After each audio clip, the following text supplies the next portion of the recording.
जब भगवान किसी पर आशीर्वाद बरसाता है तो वह प्रचुर मात्रा में देता है। और आज वह अतिरिक्त उदार हो रहा था। मैं किस बारे में बात कर रहा हूं? आप पूछें तो मैं बारिश के बारे में बात कर रहा हूं। मानसून के दौरान मुंबई एक झील में बदल जाती है। कई लोग इससे बड़ी समस्याओं का सामना करते हैं। गोविंद का परिवार भी ऐसा ही था, जो एक छोटी सी झोपड़ी में रहता था। एक दिन जब वे रात का खाना खा रहे थे, गोविंद, अरे नहीं, फिर से यह बारिश मुझे पागल कर रही है। रश्मि, हां हां, और तुम्हारे बड़े बड़े सपने थे। मैंने कहा था हमें अपने छोटे से गांव के घर में रहना चाहिए था, लेकिन नहीं, तुम बड़ा आदमी बनना चाहते थे। रश्मि ने तीखे स्वर में कहा। गोविंद ने एक शब्द नहीं कहा। 8 साल पहले वह रश्मि के साथ मुंबई आया था, खुद को कुछ बनाने, लेकिन वह सिर्फ चौकीदार ही बन सका। गोविंद, ठीक है, ठीक है, मुझे मेरा टिफिन दो, मैं काम पर जा रहा हूं, इससे पहले कि बॉस चिल्लाने लगे। गोविंद अपने बॉस धर्मराज की बात कर रहा था, जो हमेशा देर होने पर उसे डांटते थे। आज गोविंद समय पर पहुंचा। यूनिफॉर्म पहनकर उसने अपनी सीट ले ली और लोगों को देखने लगा। कई अमीर लोग अपनी गाड़ियों में आ जा रहे थे। उन्हें देखकर गोविंद ने सोचा, गोविंद, आह, काश मेरी भी ऐसी जिंदगी होती, इतनी सुख सुविधाएं। मैं भी घूमता, अपने परिवार को खुश करता, शायद रश्मि शिकायत करना बंद कर देती। गहरी सांस लेकर वह काम पर लौट गया। थोड़ी देर बाद उसने पास की कुर्सियों पर एक छोटा लड़का शांत बैठा देखा। गोविंद ने सोचा कि वह आराम कर रहा है, लेकिन 1 घंटे बाद भी लड़का नहीं हिला। आश्चर्यचकित होकर गोविंद ने पूछा, गोविंद, अरे बेटा, तुम यहां क्यों बैठे हो? किसी का इंतजार कर रहे हो? लड़का चुप रहा। अचानक तेज बारिश शुरू हो गई। बिजली कड़की। लड़का डर गया। गोविंद ने नोटिस किया और उसके पास बैठ गया। गोविंद बेटा, मुझे लगता है तुम्हें घर जाना चाहिए अब। लड़का, अंकल, घर पर अभी कोई नहीं है। मेरी माँ पापा दोनों ऑफिस में काम करते हैं। गोविंद आश्चर्यचकित हुआ। उसने पहले कभी इस लड़के को चौकीदार की डेस्क के पास नहीं देखा था।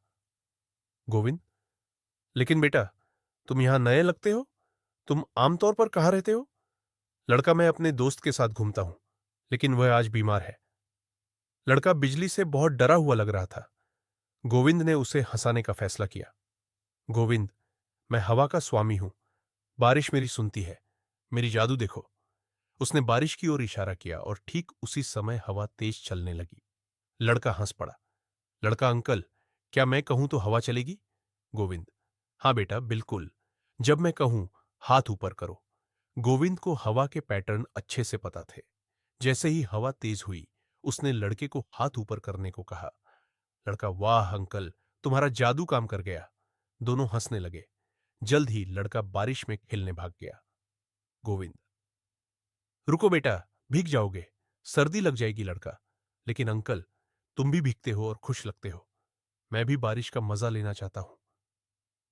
गोविंद मुस्कुराया और धीरे से कहा, गोविंद बेटा, हम गरीबों को सब सहना पड़ता है, चाहे सर्दी हो या बारिश, लेकिन तुम्हें नहीं।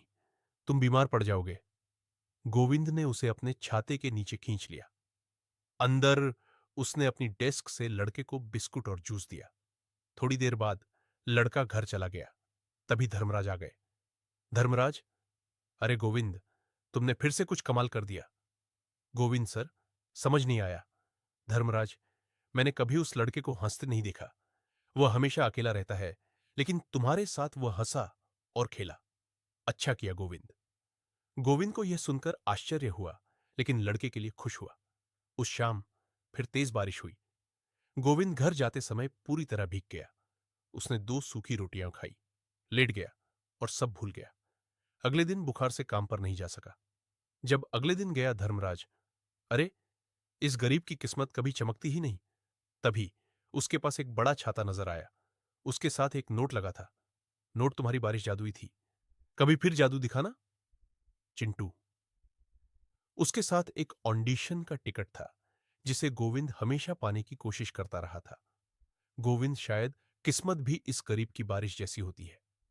जब बरसती है तो पूरी तरह बरसती है।